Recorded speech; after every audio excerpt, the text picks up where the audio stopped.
Indian electricity rules, भारतीय विद्युत नियम। भारत में जो भी वैद्युतिक वायरिंग की जाती है तो उसको करते समय किन किन बातों का ध्यान रखना चाहिए और किन किन नियमों को ध्यान में रखना चाहिए, तो इन नियमों के बारे में हम डिटेल से पढ़ेंगे। पहला है, जो भी लैंप प्रयोग करते हैं वह 60 वाट का होना चाहिए। उसके बाद है सॉकेट। सॉकेट 100 वाट की होनी चाहिए। ये 3 पिन भी हो सकती है और 2 पिन और 5 पिन कोई सी भी हो सकती है। जो हम निम्न रेटिंग वाली जो सॉकेट काम में लेते हैं वो होती है 100 वाट की। उसके बाद है ये पावर सॉकेट। पावर सॉकेट होती है जो पावर परिपथों में काम में ली जाती है, जो 1000 वाट की होनी चाहिए।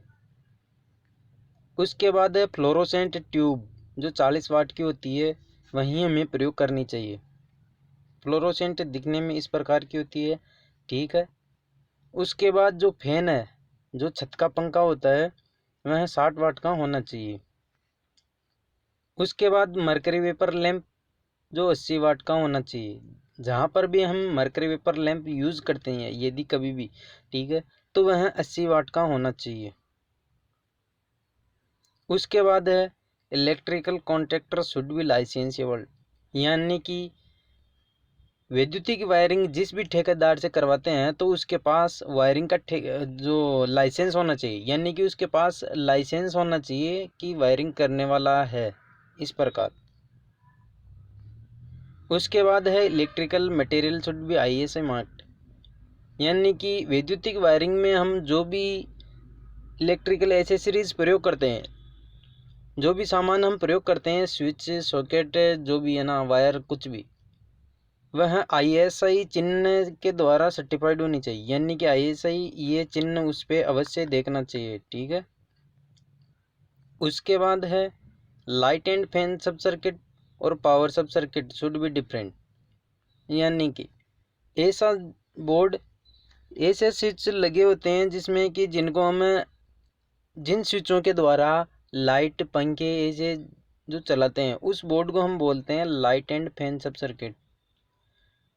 और जो पावर सर्किट होता है वह दिखने में इस प्रकार का होता है, यानी कि जिसके द्वारा हम पावर वाले जो भी उपकरण है उनको चलाते हैं, जैसे कि AC हो गई, हीटर हो गया, फ्रिज हो गई, इस प्रकार के जो भी हम उपकरण चलाते हैं तो उसके लिए हम जो बोर्ड बनाते हैं उसको बोलते हैं पावर सब सर्किट, जो इस प्रकार का होता है। तो ये जो लाइट एंड फैन सब सर्किट, यानी कि इस प्रकार का जो बोर्ड होता है, और पावर सब सर्किट जो इस प्रकार का बोर्ड आता है, दोनों अलग अलग होने चाहिए। यानी कि लाइट एंड फैन को चलाने के लिए जो बोर्ड प्रयोग करते हैं वो अलग होना चाहिए, और पावर के जो उपकरण होते हैं उनको चलाने के लिए जो बोर्ड लगाते हैं वह अलग होना चाहिए। उसके बाद है लाइट एंड फैन सब सर्किट मैक्सिमम 800 वाट लोड और 10 पॉइंट होने चाहिए। ऐसा बोर्ड जिसके द्वारा हम लाइट एंड फैन ये चलाते हैं, उस लाइट एंड फैन सब सर्किट में अधिकतम 800 वाट का लोड चला सकते हैं हम, और अधिकतम 10 स्विच हो सकते हैं। उसके बाद जो पावर सब सर्किट होता है, पावर सब सर्किट में मैक्सिमम 3000 वाट का लोड और 2 पॉइंट, यानी कि इस वाले जो पावर सब सर्किट होता है उसमें हम 3000 वाट का लोड मैक्सिमम दे सकते हैं, और अधिकतम 2 स्विच हो सकते हैं उसमें। उसके बाद ये जो लाइट एंड फैन सब सर्किट होता है, तो उसकी जो ज़मीन से ऊंचाई होती है वह 1.3 मीटर होनी चाहिए, यानी कि जहाँ पर भी ऐसा जो बोर्ड लगाते हैं वह, यानी कि फर्श से उसकी ऊंचाई होनी चाहिए 1.3 मीटर। उसके बाद हाइट है 2 मीटर, मिनिमम है, मिनिमम तो 2 मीटर हाइट है, और 2.25 मीटर इसकी मैक्सिमम हाइट है। किसकी? जो हम दीवार पर लाइट यूज़ करते हैं, जो लाइट लगाते हैं वह फर्श से कम तो 2 मीटर ऊपर होना चाहिए, और अधिकतम होना चाहिए 2.25 मीटर। उसके बाद है जो छत का पंखा यूज़ करते हैं वह फर्श से कितना ऊपर होना चाहिए? कम से कम 2.4 मीटर और अधिकतम 3 मीटर, इससे ज़्यादा नहीं। उसके बाद है ये सॉकेट है, सामान्य सॉकेट है, यह जो पावर परिपथों में यूज़ की जाने वाली सॉकेट, जो सॉकेट होती है वह 5 एम्पियर और 250 वोल्टेज इस रेटिंग की होनी चाहिए। और जो पावर सॉकेट होती है वो होनी चाहिए 15 एम्पियर 250 वोल्टेज रेटिंग की। उसके बाद जो 3 पेज की सप्लाई होती है वह R, Y और B, इन 3 कलर के जो वायर होते हैं, आर का मतलब रेड, वाई का मतलब येलो, बी का मतलब ब्लू, यानी कि रेड, येलो और ब्लू, इन 3 कलर के वायरों के द्वारा 3 फेज की जो सप्लाई होती है उसकी कनेक्शन करनी चाहिए। उसके बाद जितने भी उपकरण होते हैं उन उपकरणों को अर्थिंग करना आवश्यक होता है, चाहे कोई से भी उपकरण हो। उसके बाद है जो डिस्ट्रीब्यूशन और ट्रांसमिशन लाइनों में हम जो भी पोल यूज़ करते हैं, तो उन दोनों पोलों के यानी कि पास पास वाले दोनों पोलों के बीच में डिस्टेंस होनी चाहिए 220 फीट या फिर 67 मीटर, यानी कि 67 मीटर ये दूरी होना आवश्यक है।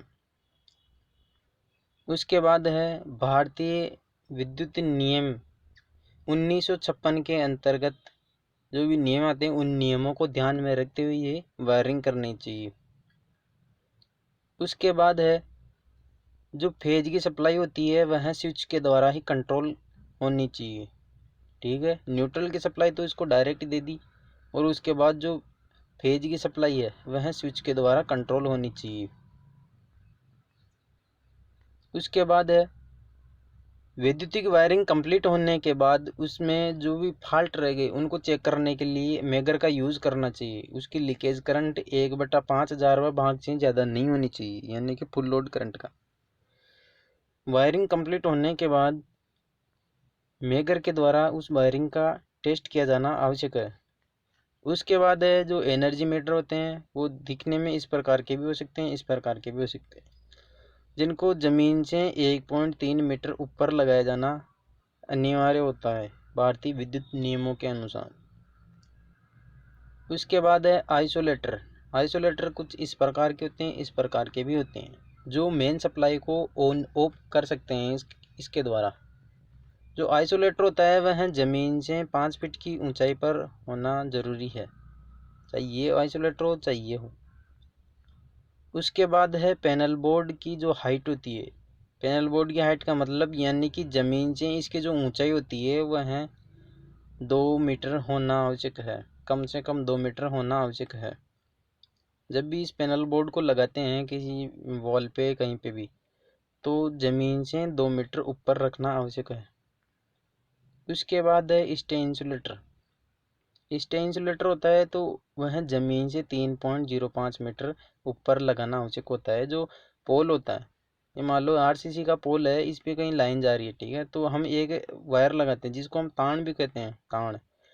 इसके बीच में हम एक इंसुलेटर लगाते हैं, इस वायर के बीच में, इसको बोलते हैं हम स्टे इंसुलेटर, जो दिखने में इस प्रकार का होता है। इसको ज़मीन से 3.05 मीटर ऊपर लगाना ज़रूरी होता है। उसके बाद है आइसोलेटर। आइसोलेटर जो मेन सप्लाई को ऑफ करता है उसकी नॉब रेड कलर का होना चाहिए। उसके बाद लाइटिंग सर्किट एमसीबी, यानी कि लाइटिंग परिपथ के लिए जो भी हम एमसीबी यूज़ करते हैं उसकी नॉब ग्रीन कलर की होनी चाहिए। उसके बाद डीसी परिपथों में हम जो भी एमसीबी यूज़ करते हैं तो उसकी नॉब ब्लैक कलर की होनी चाहिए। और इसी प्रकार एसी मोटर को चलाने के लिए और जो एसी सर्किट होते हैं उनमें हम यूज़ करते हैं एमसीबी, उसकी नॉब ब्लू कलर की होनी चाहिए।